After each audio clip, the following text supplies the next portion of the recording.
In the vast landscape of history, there are moments when human judgment proves disastrously wrong, not because people are foolish, but because the truth hides behind elegance, subtlety, or an illusion that blinds even the most experienced. Today I want to bring you into one of those moments, a moment when seasoned German pilots looked at a sleek American aircraft and laughed, never realizing that this graceful machine carried inside its wings the most devastating mathematical weapon of the air war. And before we begin this journey, if you enjoy stories told with clarity, depth, and respect for the men who lived them, remember to subscribe so you never miss the next chapter of these extraordinary histories. On a cold March 15th of 1944, high above Berlin at an altitude of 20,000 feet, an ace pilot of the Luftwaffe from Hamburg scanned the sky and saw an American fighter approaching. He had fought Spitfires, Thunderbolts, and Lightnings. He had destroyed 17 bombers and 8 fighters in the years of relentless conflict. Now he looked at this new machine, the P-51D Mustang, and allowed himself a small, confident smile. To him, the Mustang looked like a toy. It was sleek, yes, but it seemed delicate compared to the muscular Thunderbolt or the predatory twin-boomed Lightning. The American designers had given it smooth lines, a liquid-cooled engine, and a silhouette that looked more at home in British skies than in brutal industrial warfare. Some German pilots even called it the Pretty One. And as he rolled his Focke-Wulf 190 inverted and began his attack run, he believed this Mustang would be the 9th fighter he would bring down. Below him, the American pilot, Lieutenant James Morrison from Ohio, did something that convinced the German pilot even further that the kill would be easy. He flew straight ahead, not turning, not weaving, not avoiding the head-on pass that every seasoned pilot knew could bring instant death. It looked like a rookie mistake. The German ace lined up his shot, meticulously reducing the distance from 400 yards to 300, preparing to fire the burst that would send the Mustang flaming toward the ground. But before his finger completed the movement, before he could commit to the shot he believed was already won, the Mustang's nose ignited with a fury that defied his expectations and annihilated his confidence. 6 streams of Browning .50 caliber bullets erupted forward, traveling at nearly 2,800 feet per second.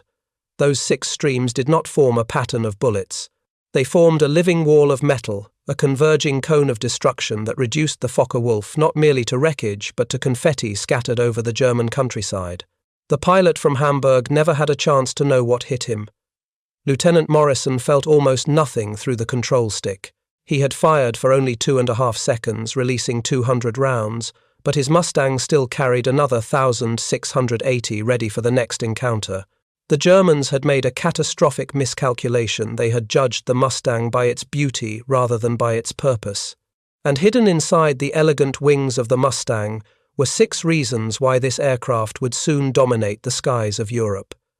Each wing carried 3 Browning A and M-250 caliber guns. Each gun fired 800 rounds per minute. Together they produced an unbroken cone of destruction so dense that it could literally saw a bomber apart at 600 yards or turn a fighter into dust at 300 yards. Total ammunition varied by position. The inner guns carried 400 rounds each, while the middle and outer guns carried around 270 each. Altogether, the aircraft carried 1,880 rounds, allowing for approximately 15 to 18 seconds of sustained fire.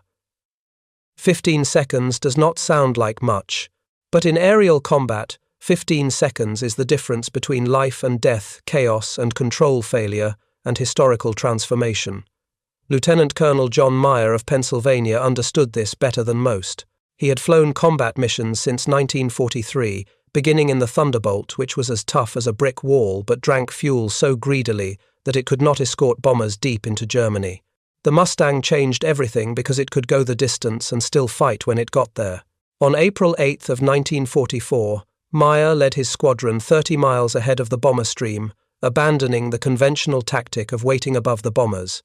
Instead, he believed in finding German fighters before they organized. His decision placed him and his pilots directly against a formation of 60 Messerschmitt 109s climbing to intercept altitude near Leipzig. Beside him flew a young man named David White, a 22-year-old Texan who had been working in his father's hardware store when the war came. Now he was 8 miles above Germany. diving at 400 miles per hour toward a horde of 60 enemy fighters. Terror tightened his throat so much that he could not swallow, but his hands remained steady because in aerial combat a tremor that could shift the gun sight by a fraction of an inch would send bullets 50 yards wide of the target. The Americans approached from the one angle the Messerschmitt pilots had failed to check with the sun at their backs. Meyer opened fire at 400 yards, and the concentrated power of his 6 guns struck the lead German like a sledgehammer. The aircraft's left wing ripped away at the root, and in that violent instant all formation discipline dissolved. White locked onto a 109 painted with a yellow nose, likely a squadron commander.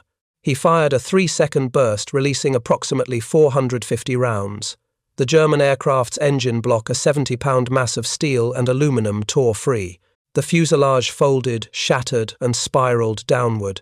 Panic enveloped the remaining German pilots. Their years of experience vanished under the shock of a perfectly executed ambush. In just 4 minutes, Meyer's squadron destroyed 17 German fighters. This was the beginning of a new style of air warfare: strike first, strike hard, and never give the enemy time to react. The Mustang's speed allowed it to hit, extend away to safety climb, and strike again, dominating in repetition. Captain Donald Blakesley, a veteran who had flown Spitfires, Thunderbolts, and Mustangs, discovered something else that deepened the Mustang's lethality. He realized that the gun convergence, the distance at which the 6 streams met, could be altered. Instead of setting all guns to meet at 300 yards, he staggered them: 250 for the inner guns, 300 for the middle, and 350 for the outer. The result was not a point of fire. It was a continuous corridor of destruction. Anything flying through that corridor would be hit. On May 12 of 1944, Blakesley caught a Junkers 8-8 bomber weaving at treetop level near Frankfurt. The German pilot was experienced darting left and right using hills and valleys as shields. But Blakesley needed only a 4-second burst. The Mustang's fire tore away the tail, then the right wing, and finally the left engine. The bomber cartwheeled into a wheat field, its destruction complete in mere seconds. What made the .50 caliber bullet so fearsome was not only its speed and mass, but the physical shock wave it created. Even when a bullet passed clean through the hydraulic pressure, it generated shattered structures several feet away. A single second of combined Mustang fire placed 80 bullets into the air. 2 seconds produced 160. By 300 yards, each bullet still had enough energy to pierce a full inch of steel. Lieutenant Robert Johnson of Oklahoma understood this from a mechanic's perspective. He calculated that a 2-second burst from all 6 guns placed 160 bullets into a circle 8 feet wide. No aircraft had more than 3 feet of critical components that could survive that level of concentrated damage. Accuracy mattered, but perfection was unnecessary. The mathematics alone guaranteed destruction. On June 6 of 1944, Johnson's squadron flew 3 missions over Normandy. In a single hour he destroyed 2 Messerschmitt 109s and a Focke-Wulf 190. The first died from a 1.5-second burst into its belly. The second made the fatal mistake of attempting to turn with a Mustang which could outturn it at high speed. The third tried to flee by diving, but as it climbed to avoid trees, Johnson fired, combining G-force stress with bullet impacts to tear both wings free. By 1944, German pilots were among the most experienced in the world, with hundreds of missions and dozens of kills. But nothing in their training prepared them for the Mustang, because previous American fighters had predictable weaknesses. The Thunderbolt could not follow a steep dive. The Lightning could not turn tightly at low altitude. But the Mustang was different. It erased the old rules. And as the air war intensified, the German aces would discover this difference firsthand. Major Georg Peter Eder, one of Germany's most formidable aces with 96 victories, entered the war's middle years, believing he understood every American aircraft and every tactic they might employ. He had destroyed heavy 4-engine bombers, outmaneuvered Thunderbolts, and forced Lightnings into engagements that exploited their weaknesses. For him, the rhythm of aerial combat followed a familiar pattern draw in the Americans, compel them into a turning fight or a dive and strike at the moment their machines reached the edge of their limits. But in the summer of 1944, as he led 6 Messerschmitt 109s toward a group of 4 Mustangs escorting bombers near Munich, he would discover that the old formulas no longer applied. Captain Fred Christensen from Colorado commanded the American flight. Before the war, he had dreamed of constructing bridges and engines, never imagining he would one day engineer destruction in the frozen blue heights above Europe. When he saw the Germans approaching from below, he understood immediately that the attack was intended for the bombers. And he also understood something else. Once a Messerschmitt committed to climbing it, could not easily disengage. The Mustang's speed advantage would make escape nearly impossible. He waited for the decisive moment, allowing the Germans to rise into the kill zone. Then he rolled, inverted, and dove. The closure rate soared to more than 600 miles per hour. Even the slightest miscalculation would have turned the scene into a mid-air collision, but Christensen trusted his instincts. At 500 yards a distance, most pilots considered too far, he opened fire. With so much ammunition on board, he could afford the long-range burst. His tracers walked upward, touched the lead 109 and unleashed devastation. The canopy tore away, the tail section broke loose, the wings folded backward, and the aircraft tumbled downward in pieces. It was very likely Ada himself who fell from the sky that day, his parachute torn by debris, unable to deploy. The remaining German pilots scattered. Lieutenant Paul Kendall of Michigan pursued one, following it through a tightening dive. The German pilot attempted a hard roll to escape, but Kendall had already aligned his gun sight. He fired a 2-second burst directly into the aircraft's belly. The engine exploded. The Messerschmitt slammed into the earth at nearly 400 miles per hour, leaving behind a crater 30 feet wide. In moments, the 6 versus 4 engagement had turned into a rout. The psychological effect on the Luftwaffe was immense. For years, German pilots had engaged American fighters with confidence, relying on superior climb rates, better training, and combat experience accumulated from the earliest days of the war. But by mid-1944, the Mustang had overturned the balance. It hunted instead of reacting. Its speed allowed it to choose the battle. Its range allowed it to appear in places where no American fighter had been expected. And its ammunition load meant that a single Mustang could remain lethal through several engagements, whereas earlier fighters often emptied their guns in a single dogfight. With fear spreading through German ranks, Luftwaffe units began adopting a new unwritten rule: engage the Americans only when holding overwhelming numerical advantage. But even this tactic faltered. The Mustang had the range to intercept German fighters at their formation points, striking them before they ever reached the bomber stream. Lieutenant Urban Drew, a pilot from Detroit, demonstrated how this reach could annihilate even Germany's most advanced technology. On October 7th of 1944, Drew led 8 Mustangs on a sweep near Osnabrück. Below them 2 Messerschmitt 262 jets prepared for takeoff. These were the fastest fighters ever flown in the war, and once airborne they could outrun any propeller-driven aircraft in existence. But aircraft are most vulnerable in the moments before flight, when engines spool up and airspeed is too low for evasive maneuvers. Drew dove from 15,000 feet. His aircraft reached nearly 450 miles per hour in the descent. One jet pilot saw the attacking Mustang and attempted to abort the takeoff. It was too late. Drew opened fire at 600 yards and did not release the trigger for 4 seconds. 600 rounds ripped through the jet. It erupted in flames on the runway. The second jet had just lifted off landing gear, still extended. Drew's wingman, Lieutenant James Woods from Georgia, approached at high speed. He fired a 3-second burst. The jet cartwheeled into the forest beyond the airfield, fragments scattering across the trees.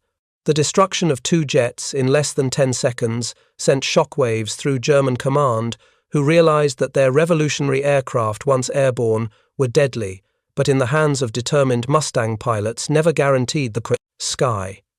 German engineers worked feverishly to add armor, modify wing structures, increase gun calibers, and invent new tactics. None of it mattered.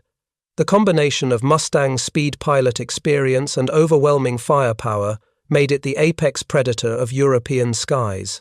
German pilots developed a bitter joke. If you see a silver fighter, it is American. If you see no fighters, it is the Royal Air Force. If you see nothing at all, it is a Mustang, and you are already dead. That final line reflected more than fear. It captured a truth that mathematics itself had written in the clouds. Captain Ray Wetmore of California learned firsthand how quickly the Mustang could turn organized German formations into drifting smoke. On November 27th of 1944, he led 4 Mustangs against 12 Focke-Wulf 190s escorting a reconnaissance jet. The German formation was perfect, tight spacing, layered altitude, disciplined positioning. But perfection does not matter when the enemy attacks from above with superior speed. Wetmore's flight struck the Germans from the 6 o'clock high position, the blind spot of the Focke-Wulf.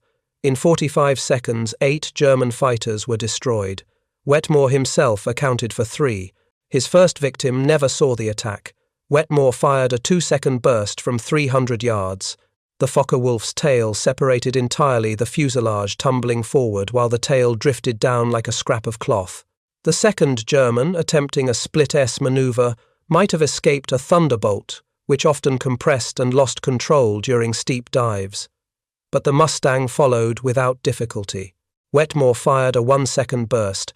80 rounds struck the engine block. The massive BMW radial engine fell out of the aircraft, and without its heaviest component, the fighter pitched up violently and stalled. His third kill happened almost by accident. As Wetmore climbed back to altitude, a Focke-Wulf crossed his gun sight. The German pilot was focused on escaping another Mustang and never realized he was flying directly across a firing line. Wetmore's reflexive 1.5-second burst cut the aircraft nearly in half. In those seconds, the air war's brutal calculus unfolded yet again. The winter that followed brought one of the largest aerial clashes of the conflict. On December 23 of 1944, during the Battle of the Bulge, Lieutenant Colonel John Landers from Texas led 48 Mustangs on a fighter sweep ahead of the bomber stream. More than 100 German fighters were gathering near Koblenz. The battle that followed would later be called the Koblenz Turkey Shoot. In 20 minutes, Landers's group destroyed 37 German aircraft. Landers himself employed only short bursts, never firing more than 2 seconds at a time, finishing the battle with 300 rounds still remaining. Among the young pilots flying that day was David Hooker of Nebraska, 23 years old, on his 5th mission, so nervous before takeoff that he vomited on the ground crew's boots. But once airborne training replaced fear, he slid in behind a Messerschmitt 110, struggling to turn away. Hooker fired a 2-second burst into the left engine. It exploded and the aircraft tumbled downward. Without pause, he shifted to a Focke-Wulf diving away. He led the target perfectly and fired a 3-second burst. The fighter came apart in mid-air as if unzipped pieces spiraling in all directions. Pilot after pilot described this rhythm. Captain William Wisner of Iowa later said it was not like the movies. There were no long twisting chases. You bounced the enemy, fired for 2 or 3 seconds and watched the result. If you hit the target, it vanished. If you did not, it ran. And still the war demanded more. The new year of 1945 arrived with a grim sense of urgency. Germany was cornered, but the Luftwaffe, though depleted, fought with a desperation sharpened by the knowledge that defeat was approaching. It was during these final months that the P-51D Mustang demonstrated not only its lethal capacity, but its relentless consistency. Each engagement, whether against outdated dive bombers or advanced jet fighters, revealed the same iron rule. When the Mustang's 6 Browning machine guns spoke, the sky itself became a calculation of angles, timing, and inexorable destruction. On January 14th of 1945, Captain Gordon Graham of North Carolina proved how devastating this formula could be when applied against vulnerable aircraft. His flight of 8 Mustangs encountered a formation of 30 Junkers, 8 to 7 Stuka dive bombers, escorted by 4 Messerschmitt 109 fighters. The Stuka, once feared in the early years of the war, had become obsolete. Against modern fighters like the Mustang, it stood no chance. Graham did not hesitate. His Mustangs descended with speed and precision, sliding behind the formation. For the Stuka pilots encumbered by slow climbing speeds and limited defensive armament, the attack was a death sentence. Graham fired a simple 1-second burst into his first target. 80 rounds struck the aircraft, and a moment later flames enveloped the fuselage. He shifted to the next. Stuka fired another 1-second burst and watched it disintegrate. In less than 4 minutes, all 30 Stukas had been destroyed. Graham personally accounted for 7 of them. The sky was filled with burning debris, parachutes, and smoke trails that twisted like black ribbons against the pale winter sun. The 4 escorting 109s fled immediately, recognizing that even with numbers on their side, they could not protect the vulnerable dive bombers from 8 Mustangs which possessed overwhelming speed and power. The mathematics of war overshadowed any sense of chivalry. Graham later admitted that the slaughter made him feel sick not because he doubted the necessity, but because he knew those Stukas would have been used against Allied soldiers on the ground. In his heart, he accepted a cruel truth: every destroyed bomber represented lives saved. Weeks later, another pilot who understood the arithmetic of survival would step into the skies near Brunswick. Lieutenant Robert Powell of Arkansas had been a schoolteacher before the war, instructing farm children in mathematics and science. Now he was teaching a very different lesson to German fighter pilots. On February 3rd of 1945, Powell's flight intercepted 15 Messerschmitt 109s, attacking a wounded B-17 bomber whose tail gunner had been killed and whose waist gunners were out of ammunition. Powell dove from 22,000 feet, building speed until his aircraft nearly trembled from the strain. The German flight leader was so focused on the drifting B-17 that he never saw Powell coming. At 400 yards, Powell opened fire. He did not release the trigger for 4 full seconds. 600 rounds tore into the Messerschmitt. The aircraft did not merely fall. It disintegrated into 5 distinct pieces, the tail drifting downward, the wings folded back, the engine tumbling separately, the cockpit section spinning, and smaller fragments swirling like dark snow. Powell's wingman, Lieutenant James Hart of Tennessee, caught another 109, attempting a defensive barrel roll. It was a maneuver that might have saved the German pilot against an aircraft with fewer guns or less coverage. But when Hart aligned his Mustang and held the trigger down for 3.5 seconds, 500 rounds created a stream of metal through which the German fighter flew. It emerged, missing most of its left wing and all of its tail. The pilot bailed out at once. The bomber crew watched in awe as the Mustangs turned the German formation into falling flames and fractured metal. In 90 seconds, 12 of the 15 enemy fighters had been destroyed. 3 fled diving for the clouds.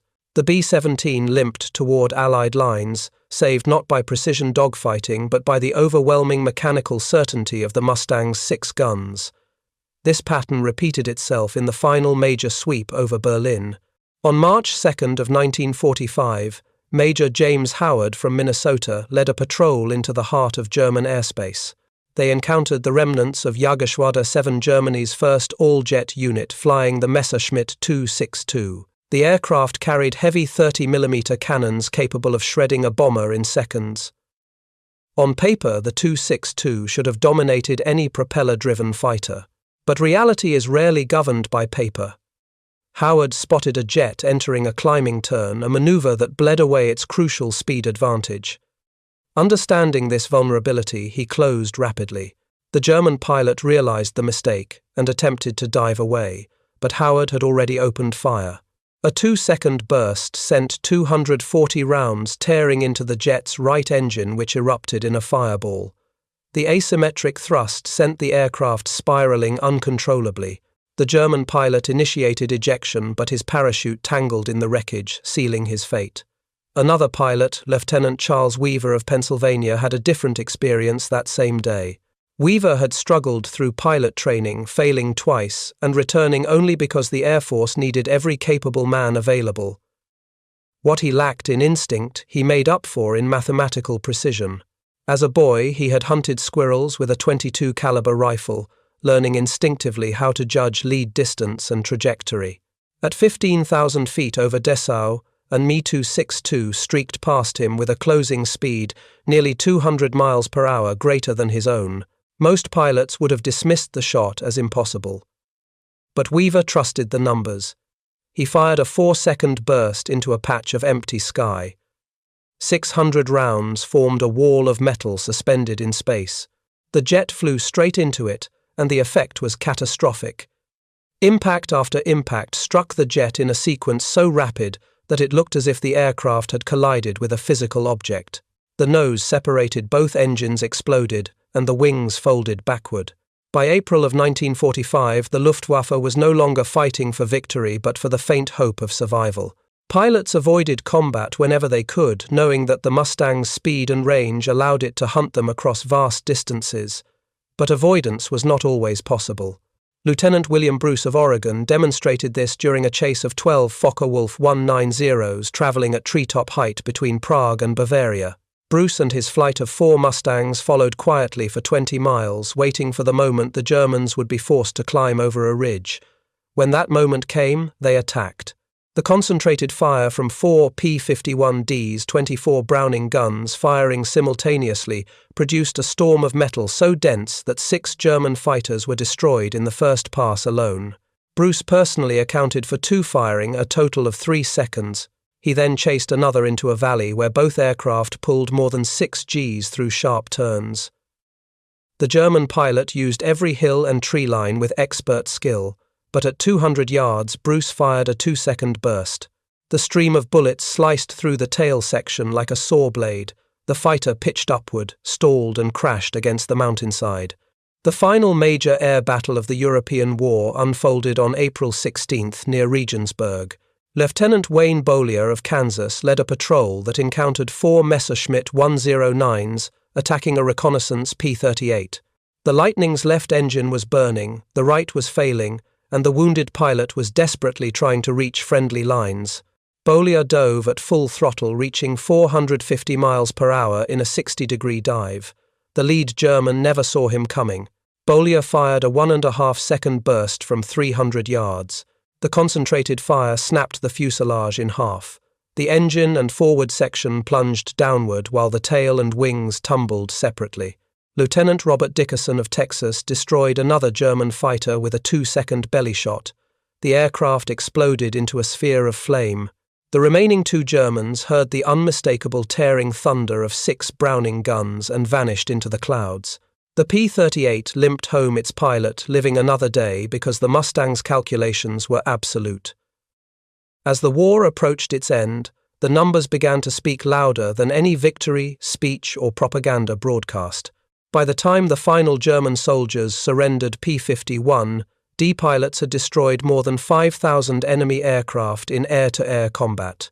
The 6 guns aboard these Mustangs had fired millions of rounds each bullet, a tiny piece of the machinery that shaped the war's outcome.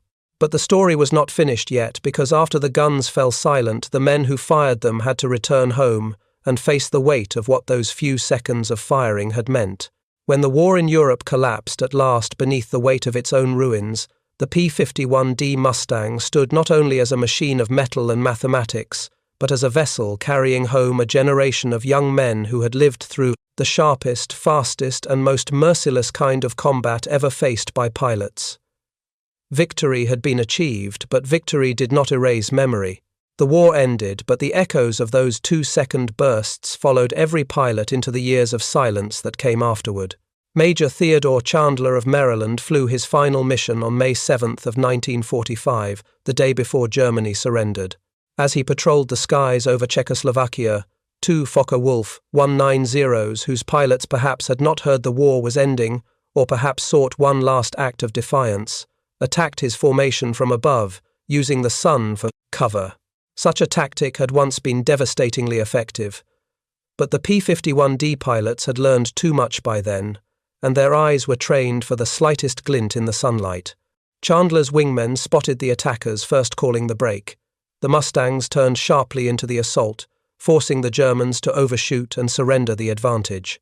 Chandler closed behind one, firing a precise 2-second burst from 300 yards. The Focke-Wulf's engine exploded, flinging oil and fragments across the sky.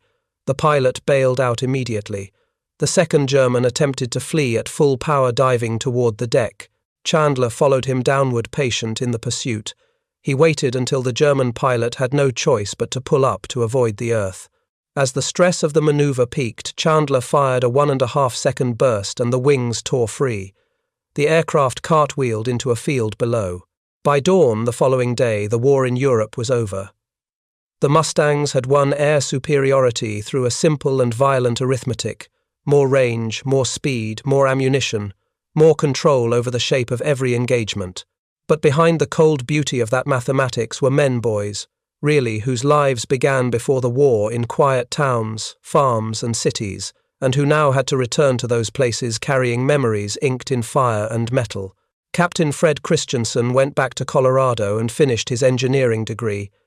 He spent 40 years building bridges, designing structures that would last long after he was gone. He never spoke about the 22 German aircraft he had destroyed. Lieutenant David White returned to the hardware store in Texas where he had once sold nails and hammers. Customers who chatted with him about farming equipment never knew that he had once fired 600 rounds into a Messerschmitt at 20,000 feet. He simply went back to life as though he had not seen the sky torn open by tracer fire. Major John Meyer remained in the Air Force and eventually rose to the rank of 4-star general. Yet even in the highest corridors of military power, he admitted that the most intense moments of his entire life were those bursts of 2 or 3 seconds above Germany, when every move, every breath, every calculation mattered. Some pilots carried different burdens. Lieutenant Robert Powell returned to teaching mathematics in his Arkansas classroom, but the numbers that had once represented equations and geometry now carried darker meanings. He had calculated once that 240 rounds fired in 2 seconds meant 1 aircraft destroyed, 1 pilot dead. He knew he had killed 17 men in 8 months. He never discussed the war with his family. Powell died in 1962, never releasing the memories that haunted him. Others found redemption in flight. Captain William Wisner of Iowa became a test pilot after the war, pushing experimental aircraft to their limits. He said he did it to honor the German pilots he had killed, believing that if they had died for aviation, he would live for it. He flew until age 70, recorded more than 12,000 hours in the air, and died in his sleep at 91. His logbook showed flights until the day before he passed away. Lieutenant Urban Drew, the pilot who had destroyed the jets at Osnabrück, transitioned into civilian aviation. He flew DC-3 airliners, then Boeing 707s, then the mighty Boeing 747, carrying millions of passengers, safely across the Atlantic, the same route he had once flown in 1944, while hunting German fighters. He retired in 1985 with a perfect safety record and said that every safe landing was a gift to the men who had not returned from the war. The machine that had shaped all these lives, the P-51D Mustang, found new futures as well. Some were modified into racers that shattered speed records, slicing across the sky at air shows with their Merlin engines screaming in triumph. Others flew as bush planes carrying mail and medical supplies to remote locations where their ruggedness and speed proved invaluable. A few were rescued and restored by museums where they were polished lovingly until their silver skins reflected the lights of hangars. But their guns, the 6 Browning A and M-2 machine guns that had carved open so many enemy aircraft, remained silent forever. Disabled, sealed, or removed entirely, they never again spoke the language of war. Only the recordings remain, the tearing sound like cloth ripping under monstrous pressure that German pilots learned to fear more than anything else in the sky. By the 1990s, most of the men who had flown the Mustang were gone. Lieutenant James Morrison, the pilot whose 2.5-second burst had disintegrated a Focke-Wulf over Berlin, died in 1994. His grandson found his logbook in the attic. Inside were records of 47 combat missions and 15 destroyed aircraft, each described in neat handwriting, like grocery lists, 2 seconds here, 3 seconds there. The chilling precision of it was unmistakable. Major Gordon Graham, who had destroyed 30 Stukas in 4 minutes, lived until 2003. As dementia stole most of his memories, one remained untouched. He could still recite the firing sequence for 6 Browning guns. He could still calculate ammunition expenditure, 240 rounds in 2 seconds, 600 in 4. His hands moved in the air, performing perfect deflection shooting whenever he heard the rumble of aircraft overhead. His family believed it was random motion. It was not. It was muscle memory polished by 70 years. The last surviving pilot of the 357th Fighter Group, Captain Harrison Toroff, died in 2016 at age 95. He had destroyed 5 German aircraft with less than 10 seconds of total firing time. He kept a single .50 caliber bullet on his desk until the day he died. He said it reminded him that small things could shape history. 240 of them in 2 seconds could change the world permanently. German pilots who survived the war carried their own memories. Hans Dortenmann, who had 20 victories before encountering P-51Ds, lived until 1973. He wrote that the sound of 6 guns firing together was unlike anything else in the war. It sounded, he said, like fabric tearing but magnified 1,000 times. If you heard it, he wrote, you were already dead or 1 heartbeat away from dying. Even General Adolf Galland, the Luftwaffe commander who once mocked the Mustang's specifications, admitted after the war that the American decision to use 6 high-rate machine guns instead of heavy cannons had been decisive. 6 streams of bullets, he said, created a wall of death. You could not fly through it. You could not fly around it. You could not survive it. That wall of death was pure engineering. 6 guns, 800 rounds per minute, each firing a combined 80 rounds per second, 240 rounds in 3 seconds, 1,880 rounds total, allowing 15 to 18 seconds of sustained fire, the kind of firepower that no aircraft built during the war could withstand. Today, only a handful of P-51Ds still fly. At air shows around the world, spectators look up as the Mustangs streak overhead, their Merlin engines producing a sound that still makes the heart beat faster. The aircraft appear elegant, graceful, peaceful, but what audiences do not hear is the sound that once made German pilots tremble, the tearing fury of 6 guns, speaking the cold language of arithmetic at 2,800 feet per second. In attics across America and Europe, families open old footlockers and find black and white photographs of young men standing casually beside their Mustangs, unaware that history would one day study their faces. They look impossibly young, 21, 22 years old, yet they had been entrusted with 61 feet of concentrated engineering and 1,880 rounds of pure firepower, and they had used it. The last surviving P-51D pilot from the European theatre, Colonel Clarence Anderson, died in 2019 at 97 years old. He recorded 16.5 victories. His final words to his son were not about glory or medals. They were about ammunition, conservation. Never more than 3 seconds, boy. 3 seconds is all you need if you do it right. His hands moved one last time, mimicking the act of squeezing the trigger. 2 seconds. 240 rounds. The mathematics of survival at 25,000 feet. The equation that helped win the air war. By the spring of 1945, German pilots who had laughed at the Mustang's appearance had long stopped laughing. Those who survived never forgot the lesson written in 50 caliber bullets across the skies of Europe: in aerial combat beauty means nothing. Firepower means everything. And 6 guns firing 1,200 rounds in 15 seconds meant death. The war ended nearly 8 decades ago. The planes and their pilots are memories now, but the mathematics remain. And when we look back at the elegant Mustang tracing silver arcs across peaceful skies, we are reminded that sometimes the most beautiful things are also the most lethal, and that history in all its tragedy and triumph is often written in the bises, seconds,